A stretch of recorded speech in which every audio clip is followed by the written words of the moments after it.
Welcome into this week's The Women's Basketball Podcast, your one-stop shop for all things women's college basketball, WNBA, Unrivaled, and oh so much more.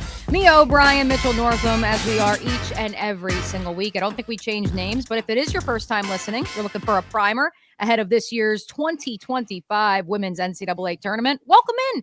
This is your one-stop shop for all things women's college basketball. Mitch has the printed out bracket. Do I see a printed out bracket in front of us? Printed out bracket, filled in with red pen, already signed. We've made our picks. Take that, Seth Davis, a Sharpie. We got red pen here on the Women's Basketball Podcast. As we do each and every week, Mitch, we begin with our Her of the Week. And what better Her of the Week? Technically, we're going to give it to a player, but I think we could give it to an entire team. William and Mary, for the first time in the school's 300-plus year history. They haven't been playing the NCAA tournament that long, but I digress. The Tribe, which somehow, some way, Mitch, I never knew that was their mascot. The Tribe is headed to the big dance. Bella Nascimento, I hope I pronounced that right, drops 33 points, 11 boards.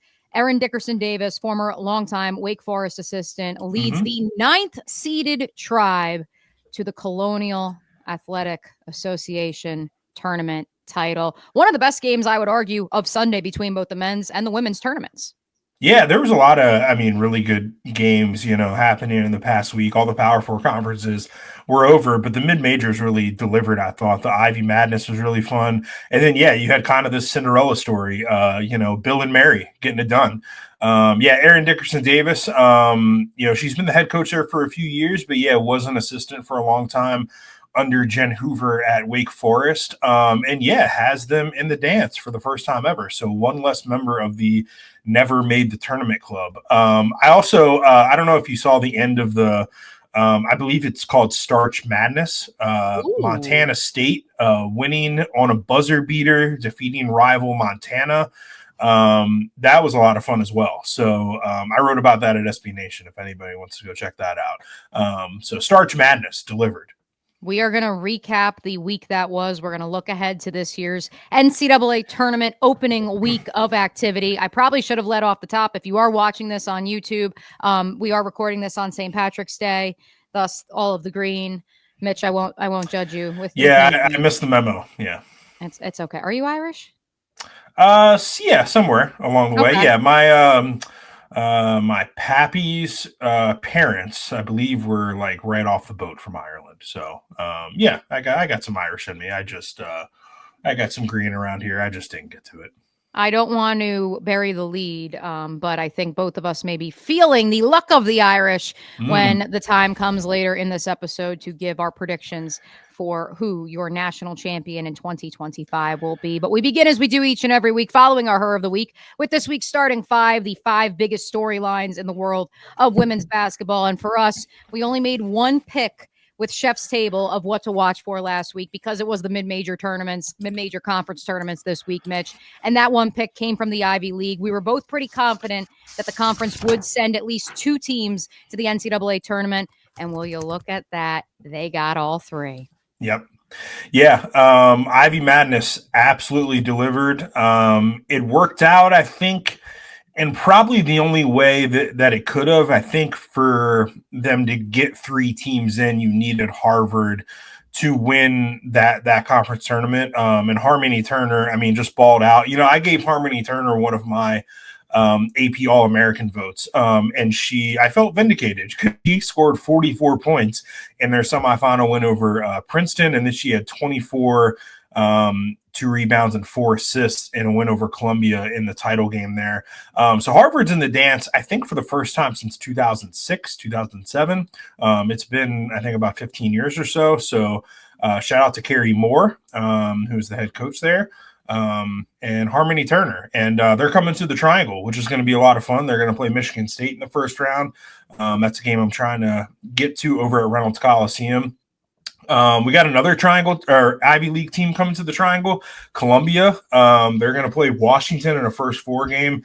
And then Princeton, we'll talk about them when we get to Chef's Table because they play in, I think, the most interesting first 4 game. We stan the Ivy League. We also especially stan that Harvard squad. They will make an appearance as well a little bit later in the program in Making Money with Mitch, because I may be feeling the same way you are, Mitch, when it comes to that Vegas betting line for Michigan State and Harvard later this week. But let's keep it moving. You alluded to it. You got a lot of different things you're juggling this week, especially because for the first time in how long? 3 teams in the triangle will be hosting the first and second round. Or I guess, well, technically, the first, second, and third round, excuse me, of the NCAA tournament. We'll just call it the opening weekend. Or the play-in game. The play-in game, as my boyfriend Kevin just told me that it really is. Right. Yeah. First time since 1998, second time ever. We have all 3 triangle teams hosting. I was pretty surprised to see Duke move up to the 2 line and North Carolina even more so move up to the 3 line. NC State is a 2. I think that was expected. But, when the bracket was coming out on Sunday night and I saw Baylor as a 4 and Maryland as a 4, I was like, oh no, they're gonna screw the Tar Heels. But they didn't. They were a 3, much to my surprise. And just further driving home the point that I've made several times, that really what the selection committee's job is to make a television show. We have a potential Sweet 16 matchup between UNC and Duke, which, again, like, this is a television show. And what better way to make a television show than to put the Tar Heels and the Blue Devils together, potentially in Birmingham in the Sweet 16. I look at their 2 kind of opening pods, and I mean, it's a pretty easy path, I think, for both of them to get there. North Carolina is going to open with Oregon State, which Oregon State, great story this year, losing all those players in the transfer portal last year. You got to change conferences. You made the Elite 8 and then everybody leaves, but you get back to the tournament anyway. So that's awesome. So let's assume the Tar Heels beat Oregon State. Then they would probably face, my guess is either West Virginia or Columbia. A game against West Virginia, I think that is a absolute, like, ugly, awful rock fight game between 2 of the best defensive teams in the country, something that ends like 51-49. Or Courtney Banghart might have to finally face off against one of her proteges in Megan Griffith, who has Columbia in the dance for the second straight season. So that'll be interesting. Then I go to Duke's bracket, and it's kind of funny because, like, Carolina is everywhere in Duke's region. So Vanderbilt is coached by Shea Ralph. Shea Ralph's mother was the first ever All-American at North Carolina. Vanderbilt in the first round in Cameron Indoor Stadium is going to play Oregon. Oregon's point guard is Deja Kelly, who spent 4 years at Carolina before transferring to the Ducks. And then Lehigh is coached by one of Courtney Bankhart's former players at Princeton. So that's all pretty interesting. But I think it really lines up for Duke and Carolina to meet in the Sweet 16. And then I look at where NC State is, and despite having to go to Spokane in their region, assuming they advance, I think they got a pretty manageable path to the Final Four, even though UCLA is there. Like, if I'm NC State, I'm not scared of UCLA. And if you get to that Elite 8 matchup, my question for UCLA is, who's guarding Isaiah James, Sanaya Rivers, and Zoe Brooks? And I think Tilda Trigger can hold her own against Lauren Betts. And, I think there's a legitimate chance that the Wolfpack could go back to the Final Four again. We'll get to UCLA here in just a second, because I believe that they have, in my estimation, one of the most favorable paths of any of the higher seeds in the entire bracket. But to your point, if on the men's side, there's an opportunity for us to have Rick Pitino, against John Calipari, or Rick Pitino against Bill Self, it is not a surprise that the same, or, similar committee, they are different committees between the men's and the women's brackets, but in the same vein would say, hey, you know what? We didn't get it in Greensboro at the ACC tournament. Let's get round 3 of UNC Duke on the women's side in the NCAA tournament, because as they kept telling us on the men's side, Mitch, the rivalry is not dead. It's still the best rivalry in all of sports. Yeah, I think a Sweet 16 matchup between those 2 teams would really deliver. It would also be like a rubber match between the 2 of them. UNC won at their place, Duke won at their place. Okay, let's see what happens on a true neutral court in Birmingham, Alabama, with presumably UNC, fully healthy, and Duke really rolling with the momentum that they have after winning the ACC tournament title. I feel like throughout the course of this program, we're going to reveal parts of our bracket, so I don't feel bad in saying this. I have Michigan State losing to Harvard, so I have Harvard and NC State in that round of 32 game, and I think that could be a little dicey for the Wolfpack, certainly knowing the scoring prowess of Harvard. But for me, the spiciest matchup for any of these teams in their quest to get to the Final Four has to be Vanderbilt Duke. We obviously have talked about Michaela Blakes, of course, the team led by Shea Ralph. Once upon a time, a star at UConn, goes to Nashville, has created an absolute monster, a team that's going to be a force to be reckoned with so long as Michaela Blakes is at Vanderbilt. I don't think if Vandy can win a game in the tournament, which I have them winning a game, I don't think that even if a bigger program was to come to her and say, hey, come to insert name of top 5, top 10 program here, I don't think she's bouncing. I think she's loyal to Shea Ralph and Vanderbilt. And so for me, I think that actually could be one of the most exciting developments in the entire sport if Vanderbilt and Michaela Blakes get the opportunity to showcase what they've done on a national stage after, in case you missed it, Michaela Blakes dropped 50 points. How many times this year, Mitch? Two of them, thanks. Yeah, 2 of them. And then she also had a couple 40-plus point performances as well. That's why it was a 2.5 that I was holding up if you are watching on YouTube. Yeah, I think Vanderbilt, if that's a second-round matchup between, the Commodores and the Blue Devils, we've seen Duke really put the clamps on teams this year. But Michaela Blakes is a player that could give them a lot of problems. And they also have Camille Pierre, who's been great this year as well. I really think that Vandy is building something special there under Shea Ralph. We're going to be talking about them as, maybe not this year, but tournament, I think, contenders for a year to come. Don't worry, Big Ten fans. We care about you too, especially those 2 schools that are just authentic blue bloods of the Big Ten and play in Southern California. Yes, number 2 in this week's starting 5. UCLA, the top team in the bracket after winning the Big Ten tournament, the 1 seed in region number 1. Here is what their road looks like, Mitch. They will face the winner of Southern versus UCSD. They then will face the winner of Richmond, Georgia Tech, should they advance in that 1 versus 16 matchup.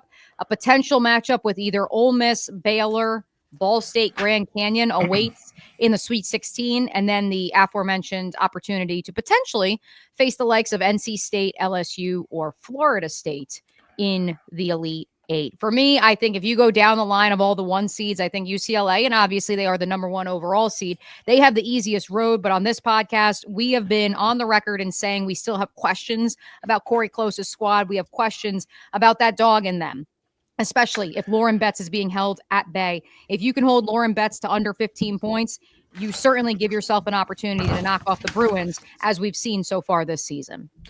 Yeah, I think I was a little surprised to see UCLA get the number 1 overall seed just because of sort of how they finished the season opposed to how South Carolina finishes the season. I do understand the committee's kind of justification for making UCLA the number 1 overall seed and not South Carolina.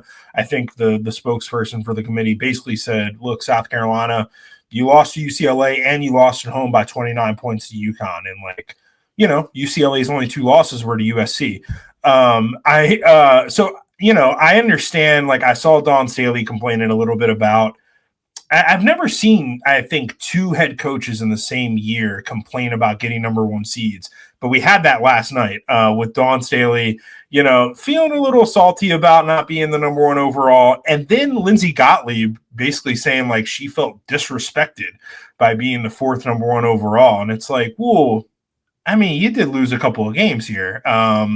And you didn't have as many quad 1 wins as Texas SC or UCLA, and you didn't have as many top 100 wins, and you're the 4th best team in the net among those teams. There's a lot, she didn't have legitimate beef, I don't think. I think Dawn maybe did. Lindsey Gottlieb, no. Also, again, the committee is making a television show, which is why we have a USC UConn potential matchup in the Elite 8.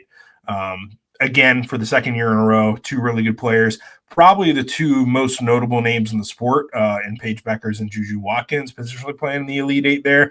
We saw that last year, too, with Caitlin Clark and Angel Reese in the Elite 8. I think ESPN and the committee knows that the Final Four is going to deliver the ratings. So you want a little spike before you get to the Final Four?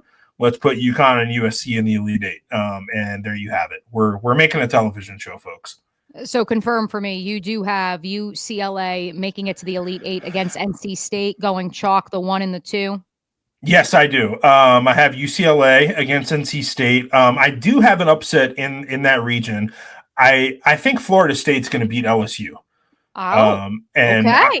Tenaya I Laxton fans, let's all stand up and clap. Let's go. Yeah, I LSU is not 100% healthy. Anissa Morrow is still wearing a padded boot on her left foot.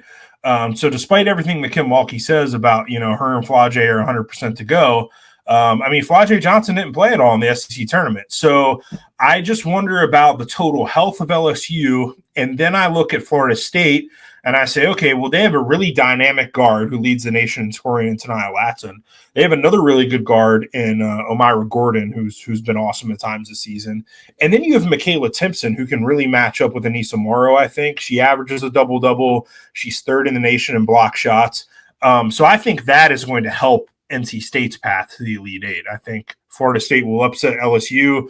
We'll get a Sweet 16 ACC matchup between the Seminoles and the Wolfpack, and then we'll see the Wolfpack advance the Elite Eight against the Bruins, where I think the Bruins are going to have a tough time with the Wolfpack's trio of guards.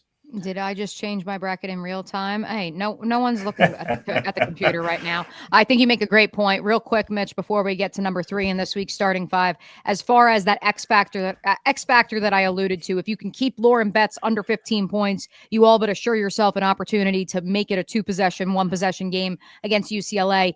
Is there any team right now in their path before they get to the Wolfpack, presumably, in that Elite Eight matchup that you say, ooh, there could be a little bit of a matchup in the front court that we need to keep an eye out for? Yeah, I would keep an eye on Baylor. Baylor is a team that in the Big 12 gave TCU a lot of problems. And they're coached by Nikki Collin, who really knows what she's doing. They got Dariana Littlepage Buggs and some other good players in the front court. I think that because that game is a Sweet 16 game and not like a second round matchup, that's going to give Baylor some time to prepare for Lauren Betts and UCLA. And I think that they could potentially cook something up interesting to kind of throw at them. And dare I say, will we see UCLA lose in the Sweet 16 for the 3rd straight season? Might Potentially. vindicate this podcast. This podcast may be vindicated. And look, we want Lauren Betts and Kiki Rice to succeed. Corey Close, I'd love to see it. It's just, I got questions. Yeah, I'd love to see it. But I do think that Baylor could give them some issues. I am also glad that I work in the world of talking and not math, because that was number 3 in this week's starting 5. I wish I could count. Number 4, Mitch, this is something that I've heard from a couple podcasts, a couple of national analysts, both the women's side and the men's basketball tournament. The idea of, hey, coaches that could be on the move, could that affect that 1 foot out the door mindset, or even in this day and age of player movement, a player with 1 foot out the door, could that affect a team's preparation in the NCAA tournament? Certainly. Yeah, I think it could. And I think there's a couple of coaches in this tournament that could have new jobs in a couple of weeks. We didn't really have a whole lot of movement in this past week, but there was a whole lot of just talking and people interviewing and people inquiring. So I'll start out on the West Coast. Molly Miller's Grand Canyon is in the NCAA tournament. They looked really, really good, in their conference tournament. I'm trying to remember who they play in the first round now. Looking. Oh, they play Baylor. Speaking of Baylor. As soon as Grand Canyon loses, within a day or two or a couple, I think you could see Molly Miller make a decision. And from what I've heard, it's basically a 2-horse race between Arizona State and Arkansas. She lives, basically a stone's throw away from Arizona State right now. She's been at Grand Canyon for a couple of years. She could stay there and, really, probably build a contender pretty quickly in the Big 12. The Big 12 is certainly a easier league to win in, than the SEC. But Arkansas has the money, and Arkansas is about 2 hours away from where she's from and where she grew up, just over the line in Missouri. So I'm told that is kind of what the choices are, between the two right now. Now, both of them also kind of have backup plans based on what I've heard. If Arizona State misses out on Molly Miller, I think they're going to pivot to Lindy LaRocque, who's at UNLV. came up under Tara Vanderveer at Stanford. And Arkansas, I think, will pivot to basically either Karen Aston, the former coach of Texas, who's now been at UTSA for a couple years, did really well with them in the American this season, or Kelly Harper. Kelly Harper could very well get back into the mix there. Missouri, I think, is still iron focused on Jeff Mittie being their next head coach. And sorry to the listeners in the Little Apple, we are back to once again steal your thunder. Yeah, everything I've heard just points into that direction. Sharman Smith did interview for that job, and she's from St. Louis, but she signed an extension last week at Cal. So if it's not Jeff Mittie, I think the backup plan for Missouri is either Beth Cunningham, who's at Missouri State, was a longtime assistant under Muffet McGraw at Notre Dame, or Kelly Harper. I mean, Kelly Harper is like an option at a lot of different places right now, sort of like third in line. But I think it's very possible that, if the dominoes fall the right way, we could see her coaching again next season. So that's the situation at Missouri. Wisconsin is kind of a mess. I don't really know what they're doing right now. Carly Thibault-Dunanis told them no, as she has told several Power 5 programs over the past couple of years. She's very happy at Fairfield, and I think she's sort of taking the same approach that Courtney Banghart did when she was coming up at Princeton. There's a story that's in my book, actually, that Courtney told me, about kind of when her star was really rising, and Tara Vanderveer basically, Courtney called her for advice, and Tara was like, we need you to take a good job. And so Courtney waited and was really selective about, she did interviews over the years. She interviewed at USC and at Penn State and a couple other places and turned down interviews and offers until North Carolina came open. And then she went after that with everything she had, and she got it. I think you'll probably kind of see the same thing play out with Carly at Fairfield. She's very happy there, and they're invested in women's basketball, as much as a mid-major school can be. What if I could combine two of those coaching carousel potential landing spots, Mitch, and tell you, again, we're going to have spoilers from our personal brackets throughout the course of this program. What if I told you in the ultimate sliding doors moment, I have Fairfield upsetting Jeff Mittie and Kansas State in the round? I do too. 64. Oh, so there we go. And what would that mean for both those spots at Missouri and wherever the heck if there is a change at Fairfield?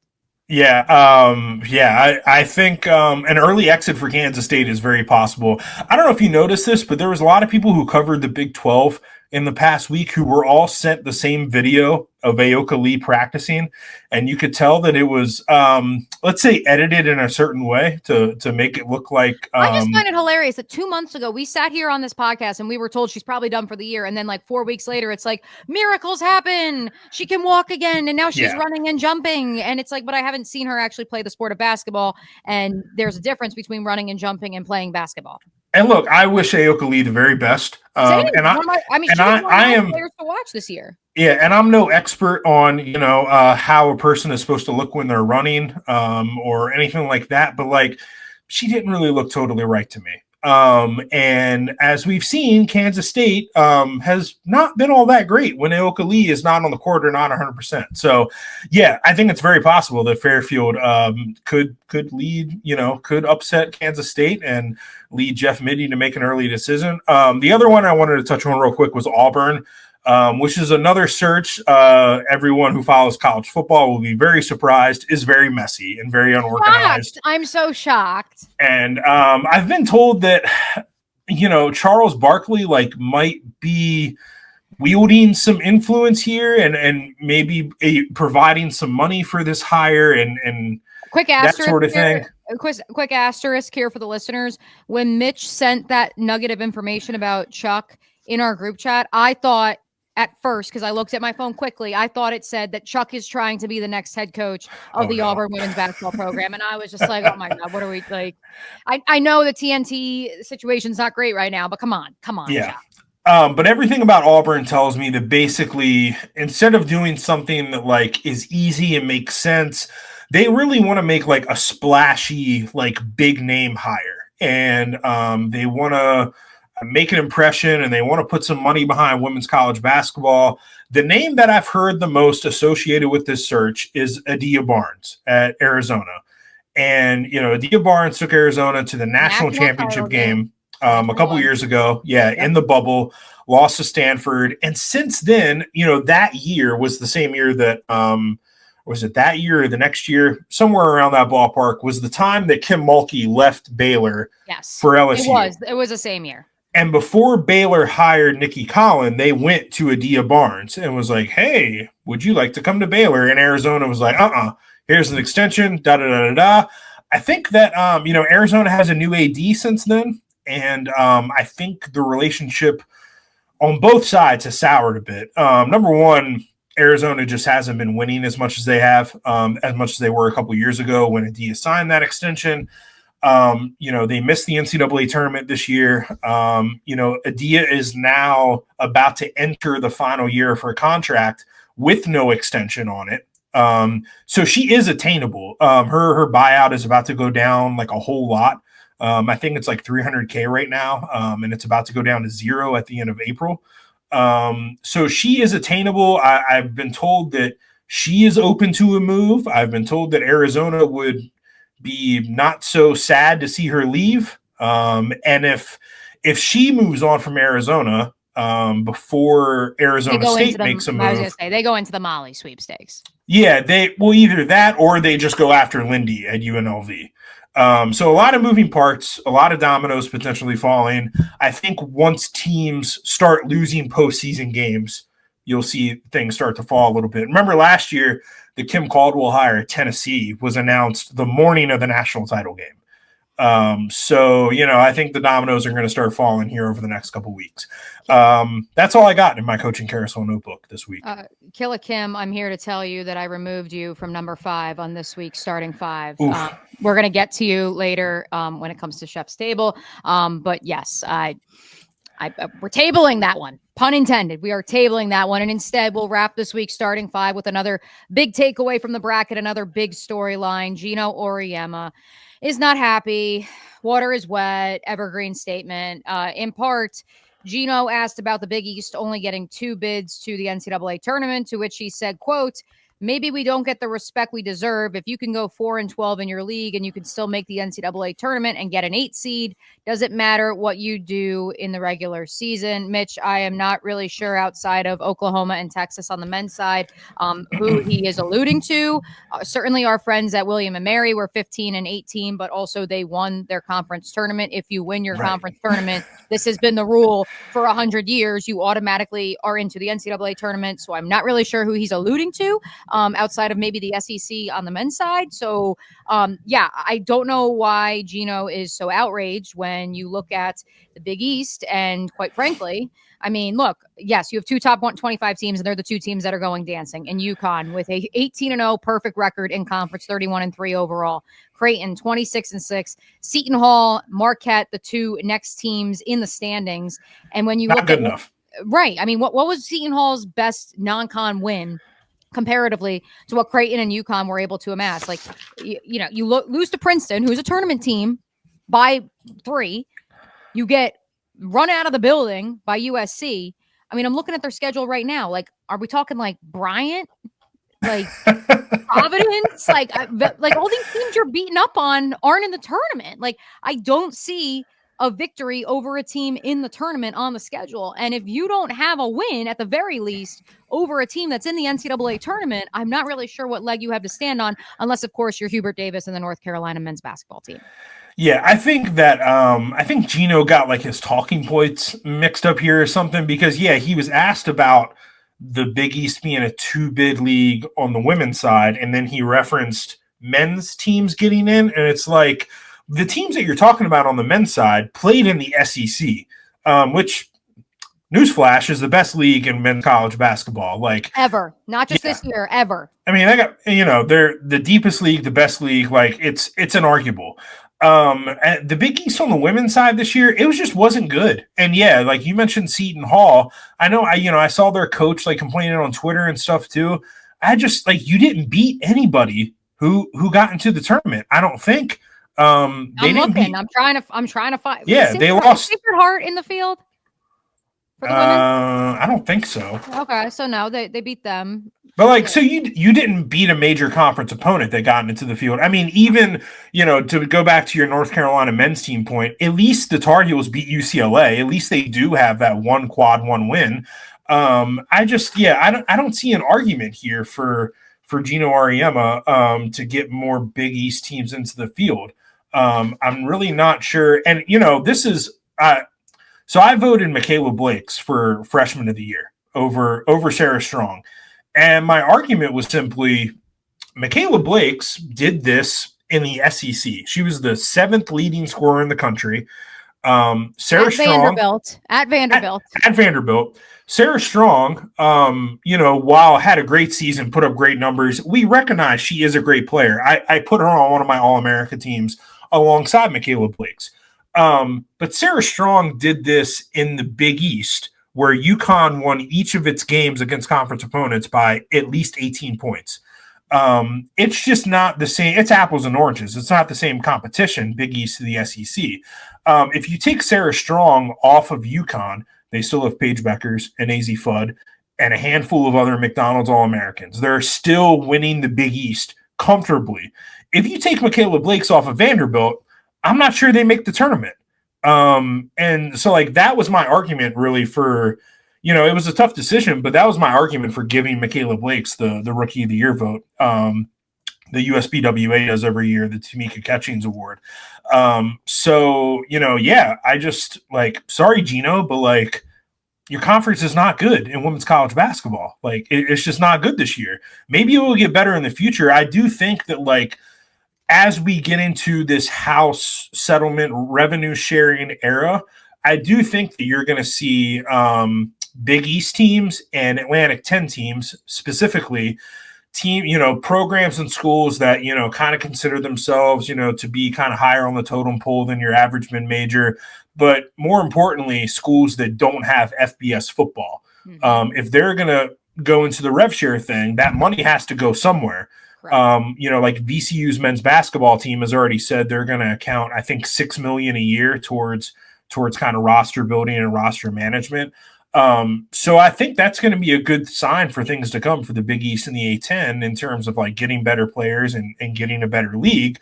George Washington on the women's side is a job that's open right now. And I was told, going back to the coaching carousel thing, they're going to take kind of a meaningful swing at a good sitting mid-major head coach. And they're going to commit, a good amount of money towards the rev share thing to make that thing work there. I think the future could be different, but right now the Big East ain't that.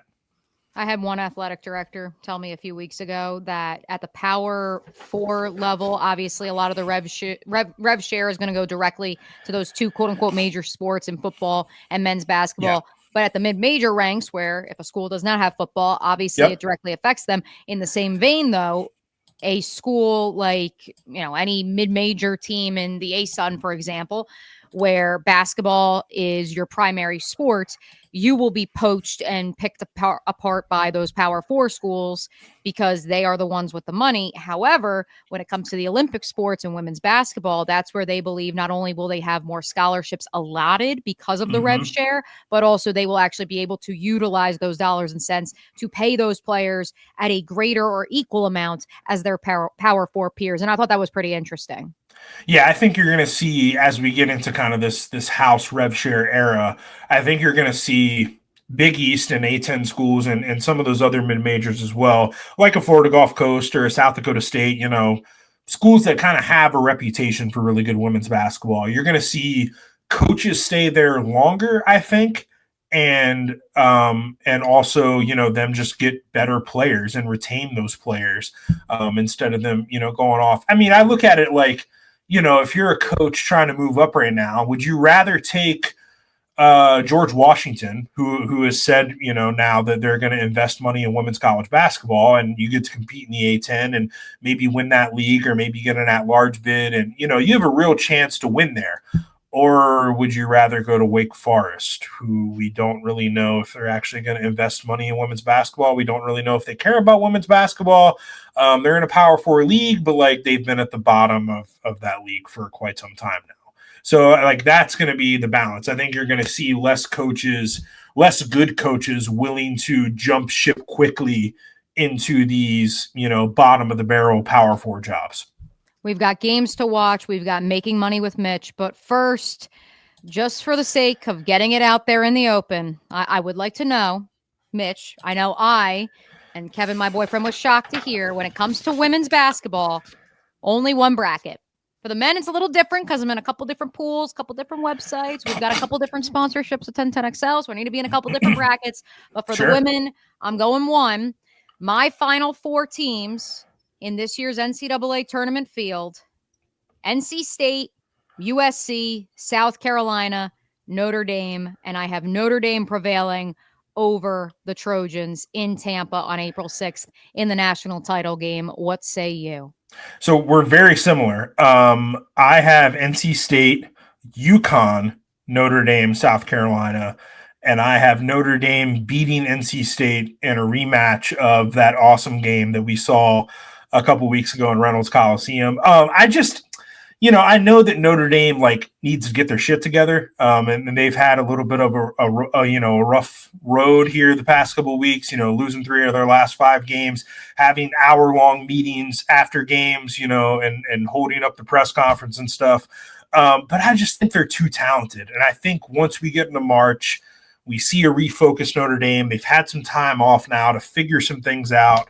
Their path to the Final Four is pretty manageable. The toughest team in that field is Texas. They've already beaten Texas. TCU, I still don't really believe in. And I think Notre Dame is going to be looking to get some get back at TCU. Again, Notre Dame lost that game in the Cayman Islands in November when they were not fully healthy against TCU. They had not lost up until the last month. They had not lost on American soil. Let the record show. That's true. I like their path to the Final Four, and I think that they can beat South Carolina. I know that South Carolina is really good defensively and really sound and all that stuff. I just think they're going to have a difficult time facing those 3 guards. And then, Notre Dame is one of the few teams that really has the front court depth that can kind of combat South Carolina and sort of match them on that level. I picked UConn because I think Paige is super motivated to go out, with something big. But when they get to the Final Four against NC State, it's kind of the same thing against UCLA. Like, who does UConn have that's going to guard those 3 guards? I don't know. I don't know the answer to that. I also saw this NC State team, pretty much the same pieces, beat UConn pretty comfortably in Reynolds a year ago. I got NC State and Notre Dame, and I think Notre Dame gets a lick back. Part of why I wanted to run through both of our predictions for the Final Four is because as I look now at Chef's Table, as I look at Making Money with Mitch, none of those teams that either of us have in our Final Four make an appearance. So a little bit more chaos, perhaps a little bit more cheddar to be made on some underdogs when it comes to those earlier round games, maybe not later in the tournament. We're only looking at the round of 64, the round of 32. Maybe Mitch will throw in a play-in first 4 game. But let's begin with this week's appetizer. Wednesday, 7 o'clock. He did include one of those first 4 games, although these are 2 teams that are no stranger to the NCAA tournament. Yeah, for sure. So, this is Wednesday night. This is the very first game of the women's NCAA tournament, and it's a real treat, I think. So we have I agree. Princeton. Star power off the chain. Yeah, Princeton going up against Iowa State. This is Princeton's 6th in straight NCAA tournament appearance. They're regulars in this thing. And then you have Iowa State on the other side, which is really, powered by these 2 stars in Audie Crooks and Addie Brown. So you kind of have, system versus star power. It's a little bit of a clash of styles. I think it's going to be a really fun game. So tune into that one. That's Wednesday, 7 p.m. Eastern on ESPNU. And the entree, I told you all that we would circle back to Killa Kim. And here she is. I don't even know how I ended up picking this game, Mitch. I think I ended up saying Tennessee, but I think for me, that was more of a point of pride than it was actual belief, because certainly our South Florida friends, they are friends of the pod. Yes, absolutely. Shout out to Sammy Puisis, our first ever guest on this podcast. This is Friday at 8 p.m. Eastern. This is on the mothership ESPN. South Florida, Tennessee. South Florida is another team that are NCAA tournament regulars, constantly out of the American Athletic Conference. And they're going up against a Tennessee team that, kind of finished the regular season and the SEC tournament a little bit bumpy. I think they've lost 3 out of their last 4. So, I picked Tennessee to win this game as well, but I really wouldn't be surprised at all if South Florida pulls off an upset here. I'm actually going to check real quick what the line is on this game. I was going to say, I'm shocked this one's not in Making Money with Mitch. The line on this game is Tennessee by 13.5. I'm not going to want to make you money with Mitch, but folks, I would pick the Bulls to cover. They have a really good squad. Mama Dembele was a starter in the SEC not too long ago. She's a floor general. You got Sammy Puisis, one of the best 3-point shooters in the country, and some other really good players as well. So, and this is the South Florida team, by the way, that beat Duke earlier this season. They're battle tested. They played a really good non-conference schedule. They can totally beat Tennessee if the ball bounces the right way. That is the entree. What is for dessert? Dessert, I have. This is Saturday at 4 p.m. Eastern on the Mothership ESPN. We have Norfolk State at Maryland. I was pretty surprised to see Maryland get hosting rights, but happy to see it because it's just an awesome venue when, it's filled up for women's college basketball. But folks should really turn into this game because Diamond Johnson is a walking bucket. We got to see her in the Triangle a few years ago when she was playing at NC State, was the ACC Sixth Player of the Year. This is now her second year at Norfolk State, has them dancing for the second straight year. I just want to see, her and Cheyenne Sellers kind of go mano-a-mano and, a really good point guard battle. I think that's going to be a lot of fun. So tune into that one. And Cheyenne being healthy is obviously a massive development for Brenda Frese and the Absolutely. Terps. For sure. So to recap our games to watch in that first 4, Princeton versus Iowa State Wednesday night. That is the appetizer. Killa Kim Caldwell in Tennessee facing USF, no longer with home rights through the first 2 rounds of the NCAA tournament, but can the Vols make some noise? That is the entree. And the dessert, Norfolk State at Maryland. Mitch, you are 22-21 in betting games this college basketball season. This is a game we've already talked about. What are you playing when it comes to Fairfield, Kansas State? I'm hammering Fairfield plus 18.5. This Fairfield team is really, really good. They beat a couple Power 4 teams in the regular season. They lost to Oklahoma State by only 2 points earlier this year. And Kansas State is not fully healthy right now. I don't really believe that Ayoka Lee is at full strength. And I think that Fairfield has a really good chance of, if not pulling off an upset, then certainly covering this spread. I just think 18.5 is way too many points against a really good Fairfield team.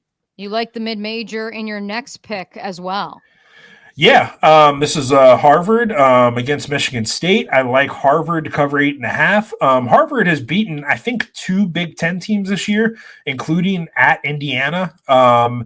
I think Michigan State at times has struggled to stop really talented guards. And Harmony Turner is certainly one of them. As we mentioned, 44 points earlier this season against Princeton. I think she's had 40 points a couple times this year. The line on this game is Michigan State by 8.5. And I think Harvard can at least cover that. I think they have a pretty good chance of pulling off an upset. I actually picked them as well to advance to the second round against NC State.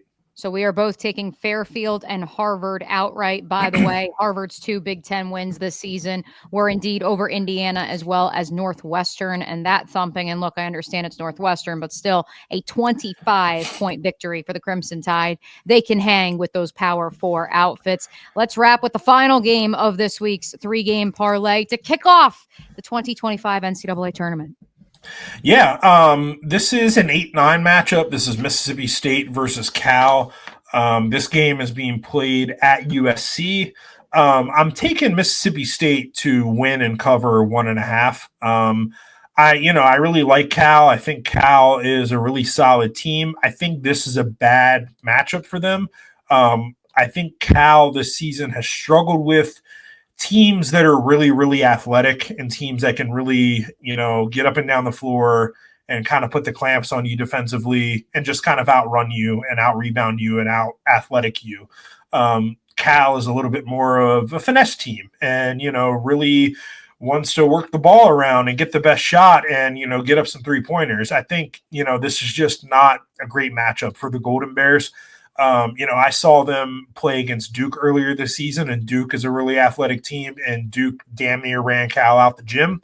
And I don't know that Mississippi State will exactly do that, but I do think that they can win this game.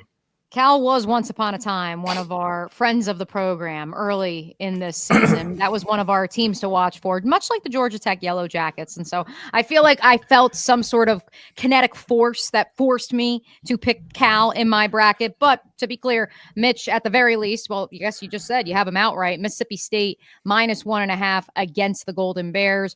Harvard +8.5 versus Michigan State. He also has the Crimson Tide outright, as do I. And Fairfield +18.5 against Kansas State. And both Mitch and I have them outright. Before we wrap this puppy up, Mitch, any other thoughts, lingering thoughts from the bracket as we get set for this, the first week of the NCAA tournament?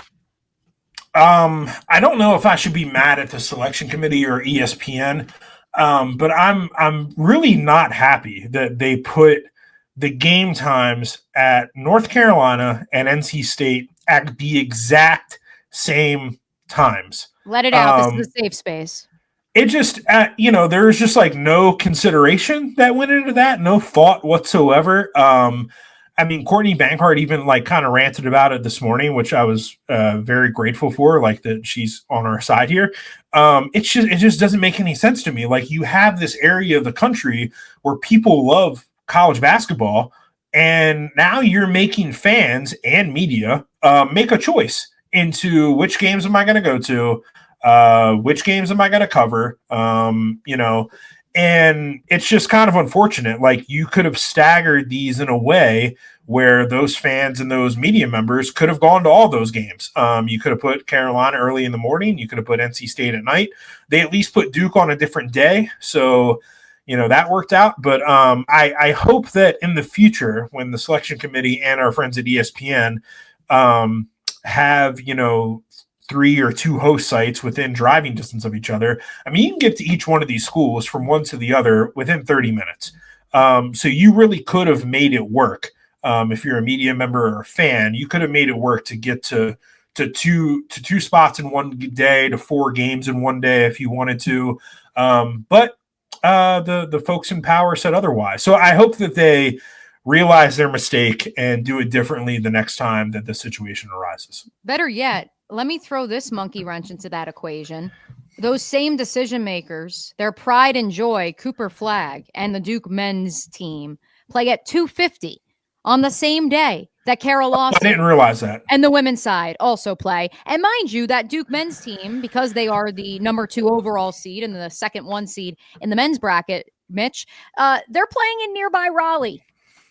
So, yeah, I guess in theory, you could potentially make both of those work, but certainly then can't factor in some of the other games that are going to be going down in the triangle that same day. Right. So if the Duke men are also playing on Friday, why wouldn't you put the Duke women on Saturday and move Carolina women to Friday? And then, it's just it just seems to me like there was no thought or thinking or consideration that went into this whatsoever in terms of the scheduling. Because the focus, Mitch, is they want people like me with 3 TVs just sitting on their couch, and that is where they believe that's where the eyeballs are. And it's unfortunate, especially in an area like the Triangle, where college basketball is a way of life, where people want to go to the games, especially when hosting a game on the women's side is so difficult to achieve, let alone the fact that on the men's side, the idea of actually having a pseudo home game doesn't happen every single year. Look at Florida right now. A lot of people on the men's side believe that Florida is right now the best team in the country.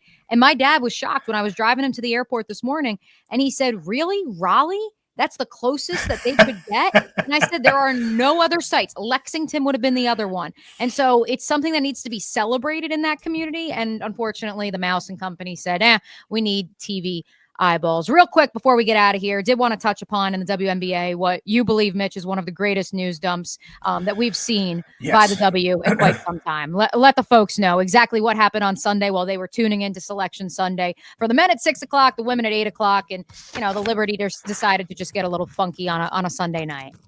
Yeah, Natasha Cloud got traded. I mean, I can't even remember what exact time it was. I think it was around 8. But it was, it was right in the midst or right on the heels.